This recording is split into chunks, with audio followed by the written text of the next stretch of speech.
मैं श्री प्रकाश हाजीपुर से आपके समक्ष भारत के विभाजन के संबंध में कुछ तथ्य रखना चाहता हूँ।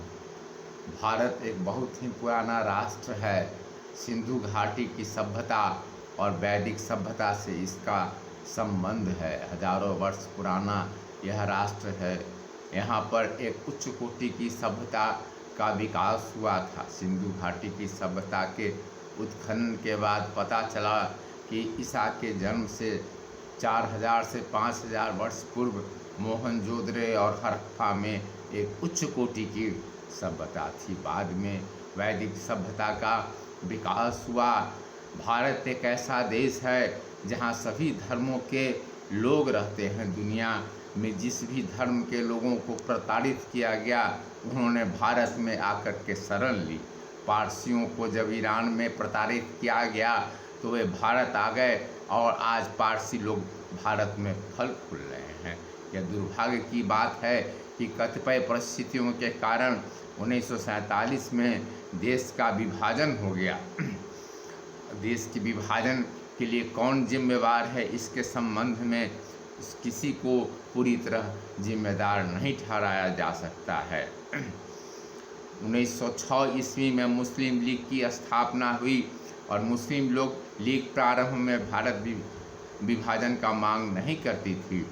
वह कांग्रेस के साथ मिलकर ही कार्य कर रही थी, लेकिन आगे चल करके मोहम्मद इकबाल ने 1930 ईस्वी में पाकिस्तान की मांग उठाई और 1940 के लाहौर अधिवेशन में भारत के विभाजन का प्रस्ताव मुस्लिम लीग ने पास किया। कांग्रेस हालांकि विभाजन के खिलाफ थी और चाहती थी कि भारत का विभाजन नहीं हो। गांधी जी भारत के विभाजन के कट्टर विरोधी थे।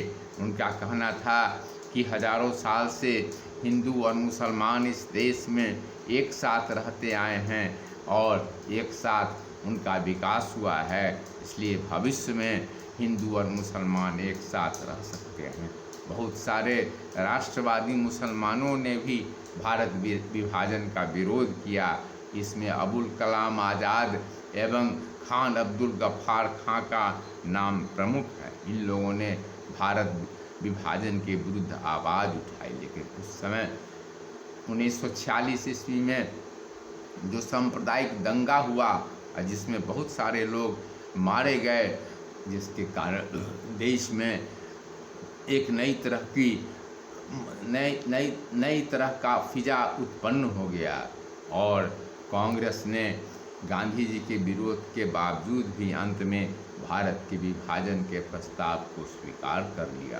भारत के विभाजन में अंग्रेज़ों का भी एक बहुत बड़ा रोल है।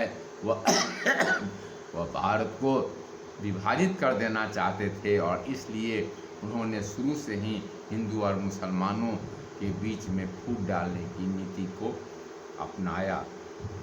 फूट डालो और राज करो की नीति अंग्रेज़ों की पुरानी नीति थी। इस सब दृष्टि से उसने मुस्लिम लीग को प्रोत्साहित किया और उसे भारत विभाजन की मांग करने के लिए उकसाया।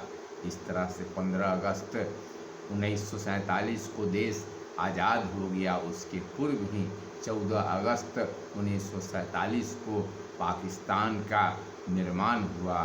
भारत से टूटकर पाकिस्तान नाम के एक नए राष्ट्र का विश्व के मानचित्र में उदय हुआ और उसने अपने को इस्लामिक राष्ट्र घोषित किया, जबकि भारत ने अपने को धर्मनिरपेक्ष राष्ट्र घोषित किया।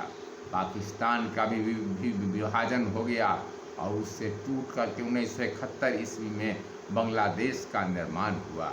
इस तरह से भारत के 3 टुकड़े हो गए और आज पुनः भारत का संबंध इतने लंबे अरसे से पाकिस्तान के साथ अच्छा नहीं है।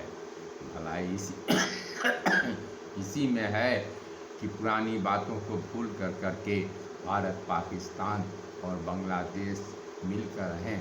इसी में तीनों राष्ट्र का विकास निहित है।